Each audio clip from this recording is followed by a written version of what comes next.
الحمد لله وحده والصلاة والسلام على من لا نبي بعده.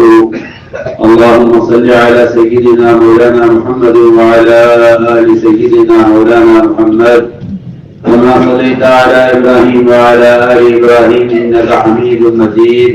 أما بعد فأعوذ بالله من الشيطان الرجيم. بسم الله الرحمن الرحيم. يا أيها الذين آمنوا اجتنبوا كثيرا من الظن إن بعض الظن إثم ولا تجسسوا ولا يغتب بعضكم بعضا أيحب أحدكم أن يأكل لحم أخيه ميتا فكرهتموه واتقوا الله.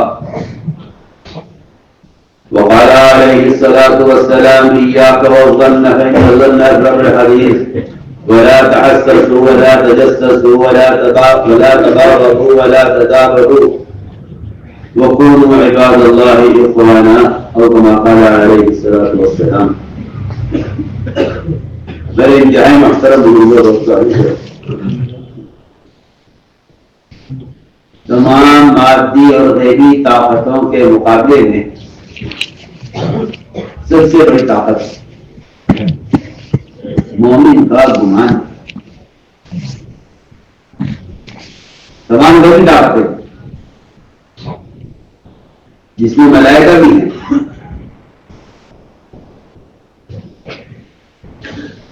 اور تمام ظاہری طاقتیں،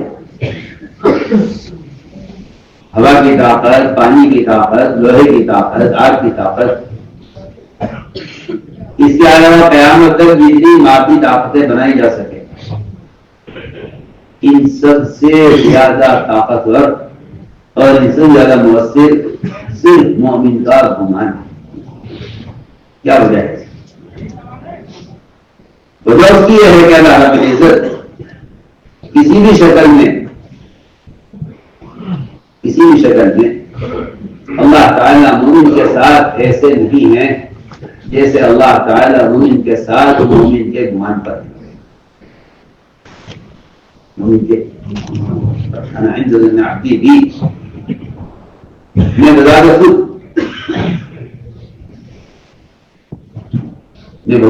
میں اپنے بنائے ہوئے اسباب کے ذریعے نہیں، میں بذات خود مومن کے گمان کے ساتھ ہوں.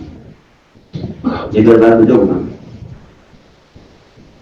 اس لیے میں نے عرض کیا کہ سب سے بڑی طاقت اگر ہے تو مومن کا اللہ کی ذات کے ساتھ اپنا گمان درست کرنا ہے.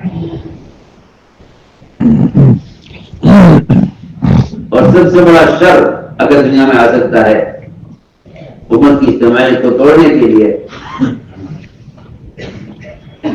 اور امت کے درمیان فسادات اور امت کے درمیان گریزیاں کرنے کے لیے، تو سب سے بڑا ذریعہ مومن سے بدگمان ہونا ہے.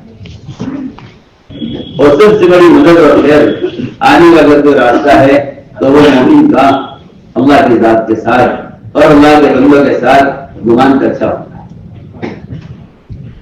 اللہ تعالیٰ مومن کے گمان کو سب دیکھتے ہیں یدی کسی خطرے میں ہو اور نقصان اس کے سامنے ہو تو اللہ تعالیٰ مومن کے گمان کا اس وقت امتحان لیتے ہیں کہ اس وقت اس کا گمان ہمارے ساتھ کیا ہے. اگر ہم اچھے حالات میں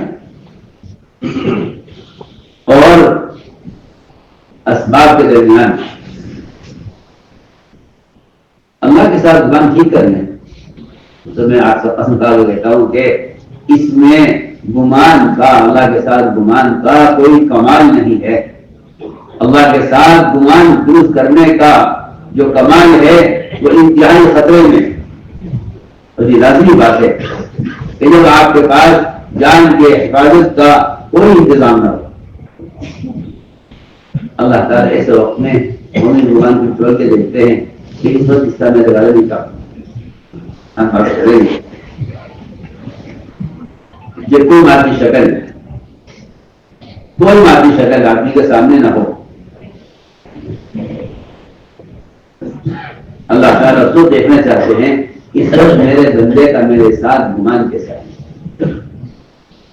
میں ایک مثال عرض کرتا ہوں. ابراہیم علیہ السلام کو آگ میں ڈالا گیا.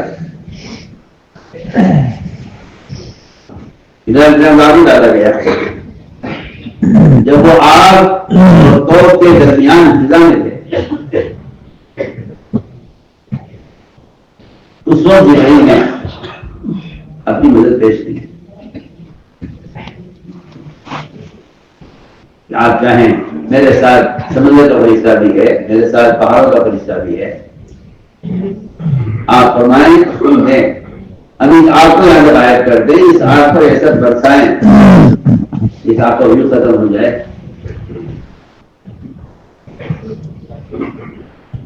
لیکن ابراہیم علیہ السلام کو اس وقت جواب یہ تھا اما الیک فلا, کہ ہمیں آپ کی حاجت نہیں ہے. یہ میں ایسا کرنا چاہتا ہوں کہ ایمان اہم خطرے کے وقت جب آدمی کو کسی کی مدد کی انتہائی ضرورت ہوتی ہے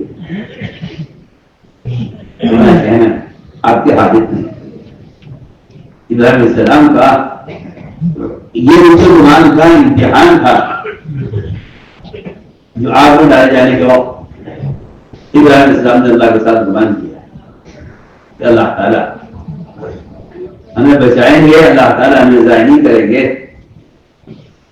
روایتوں میں آتا ہے کہ جس طرح ابراہیم علیہ السلام کے لیے آگ ٹھنڈی ہو گئی ان کی زبان پر قیامت کے قریب جس دنیا میں وہ آخری انسان دنیا میں آئیں گے اور دجال ایک مسلمان کو اپنی آگ میں ڈالے گا, تو اگر اس وقت دجال کی آگ میں گرنے والے مسلمان کا گمان اللہ کے ساتھ درست ہے تو اللہ تعالیٰ اس کو بالکل اس طرح بچائیں گے جس طرح ابراہیم السلام کو بچایا. یہ میں یہ بات کیوں کہہ رہا ہوں, میں بس یہ کر رہا ہوں اس زمانے میں ایمان والے جو واقعات سنتے ہیں تو یہ ایک بات ختم کرے کہ وہ تو نبی سے ہم نبی ہیں. بعض وہ ہیں صحابہ کے واقعات سنتے ہیں کہتے ہیں وہ صحابی سے ہم صحابی نہیں. اور میں یاد کر رہا ہوں کہ روایت میں یہ ہے کہ اللہ تعالیٰ دجال کے زمانے کے مسلمان کو بھی اس کی آگ سے بالکل اس طرح بچائیں گے جس طرح اللہ تعالیٰ نے ابراہیم علیہ السلام کو نمرود کی آگ سے بچایا. جو معاملہ اللہ تعالیٰ کے ابراہیم علیہ السلام کے ساتھ ہے نمرود کی آگ ٹھنڈا کرنے میں, وہ معاملہ اللہ تعالیٰ کا دجال کے زمانے کے مسلمان کے ساتھ ہوگا. میں آپ کو دو مثالیں رکھتی ہوں.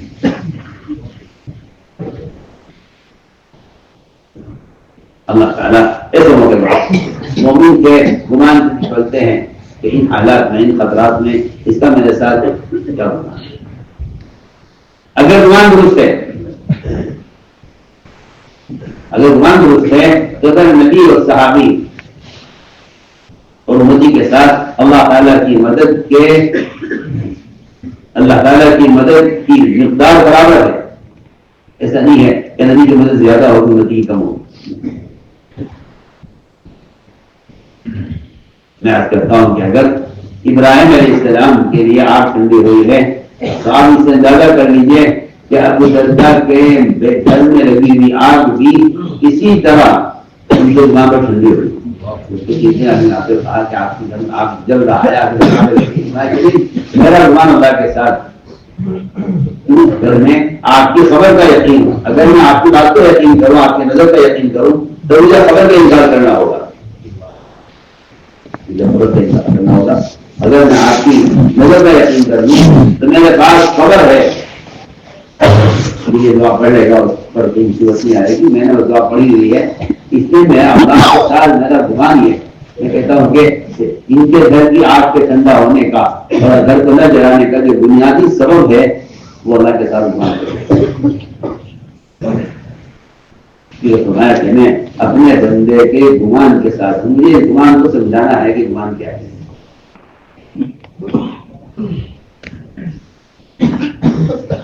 اور اس بدگمانی اور اگر گمان بگڑ جائے تو پھر اس سے کیا کیا دنیا کے اندر فسادات ہوتے ہیں اور کیا کیا ہم لوگ درمیان نفرتیں پیدا ہوتی ہیں، یاد کرنا ہے۔ تو فرمایا کہ اللہ کے ساتھ ایمان کی، اللہ کے ساتھ گمان کی، اللہ تعالیٰ بندے کے گمان کے مطابق ہے۔ حضور اکرم صلی اللہ علیہ وسلم مکہ مکرمہ سے چھپ کر نکلے اور کفار آپ کی تلاش میں آپ کے قریب تک پہنچ گئے۔ اس وقت نے فرمایا کہ ابو بکر بتلاؤ تمہارا گمان کیا ہے اس ذات کے ساتھ جو ہمارے ساتھ اس وقت اسرا ہے، اس بارے میں تمہارا کیا ہوگا؟ تم کیا رائے رکھتے ہو اس وقت تمہارا کیا خیال ہے کہ جو ہمارے ساتھ اسرا ہے اس کے بارے میں تمہارا کیا ہوگا؟ میں عرض کرتا ہوں کہ جب آدمی اسباب اور شکلوں کا محتاج اور اس کا عادی ہو جاتا ہے تو پھر وہ اس کے اپنے ذاتی تجربات بھی اس کو اللہ سے بدگمان کر دیتے ہیں کہ تجربہ تو کہہ رہا ہے کہ یوں ہوگا، تو بس کسی چیز کے تجربے پر یہ سوچ لینا کہ ایسا ہوگا، یہ اللہ کے ساتھ بدگمانی کے لیے کافی۔ میں اس کی مثال کر کی روایت ہے، ایک صاحب کو بخار ہوا، ایک صاحب کو بخار ہوا، عیادت کے لیے گئے، آپ نے کہا گھبرانے کی بات نہیں ہے اور یہ تم ٹھیک ہو جاؤ گے اور یہ بخار تو تمہیں نماز پا کرنے کے لیے آیا ہے۔ اس شخص نے کہا نہیں جی آپ کیا بات کر رہے ہیں، یہ بخار کو مجھے قبرستان لے جا کر چھوڑے، یہ تو زبان کی بات کر رہا ہوں۔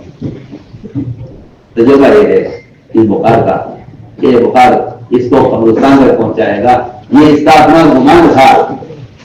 آپ نے فرمایا کوئی گھبرانے کی بات نہیں، ٹھیک ہو جاؤ گے۔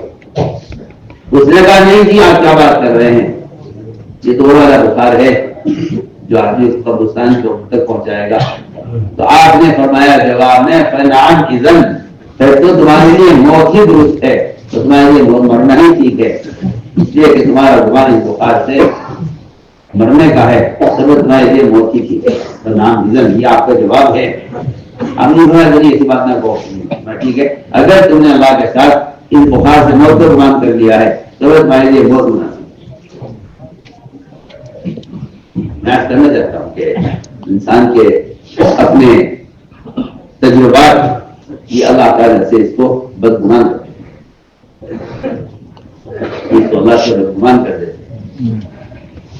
یہ فرمایا کہ ہر حالت میں اللہ کے ساتھ گمان درست رکھو، چاہے کوئی آدمی اسباب کی بہتات میں ہو اور چاہے کوئی اسباب سے خالی ہو، لیکن اللہ کی ذات کے ساتھ مومن کا گمان اگر درست ہے تو اس سے مومن کے پاس کوئی طاقت نہیں ہے کہ تمہیں انا عند ظن عبدی بھی کہ میں گمان کے ساتھ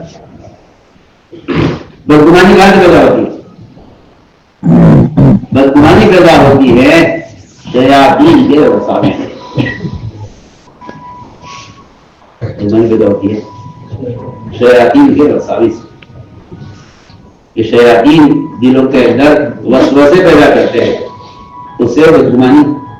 یہ کون بتا رہے ہیں یہاں کس کو بدل جائے گا بھائی؟ کون ہے یہ؟ ادھر سے بات مسجد سے باہر نکال کام پکڑ کے شیطان کہیں گے یہاں بیٹھا ہے اسے لے کر اور پھر مجلس کے اندر خیر پیدا ہوتا ہے۔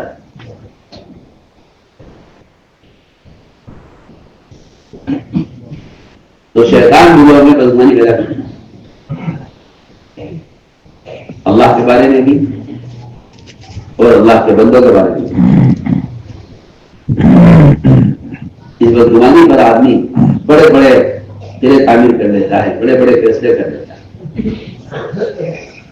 فرمایا کہ نہیں، مومن کے بارے میں ہمیشہ اس کو گمان رکھو، اور مومن کے بارے میں گمان کے درست کرنے کی حد یہاں تک ہے کہ اگر کوئی شخص اپنی آنکھ سے کسی مومن کو کچھ کرتے ہوئے دیکھا ہے، اپنی آنکھ سے دیکھا اور مومن اس کا انکار کرے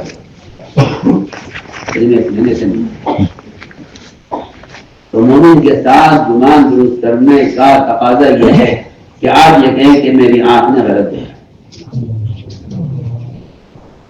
بہت بنیادی بات ہے.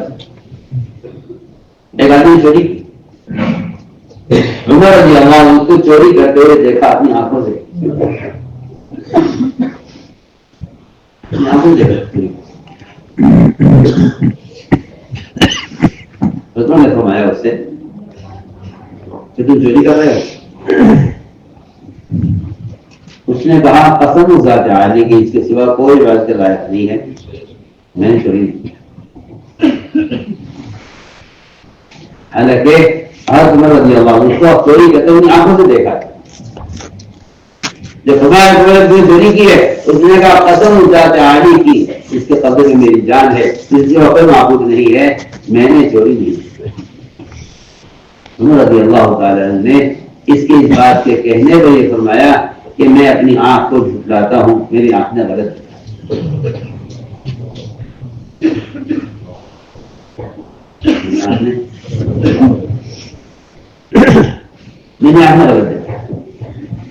میں اپنی آنکھ کو جھٹلاتا ہوں، میری آنکھ نے غلط دیکھا.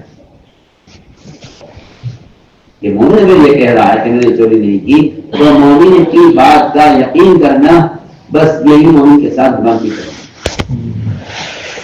زمین مومن صحیح بات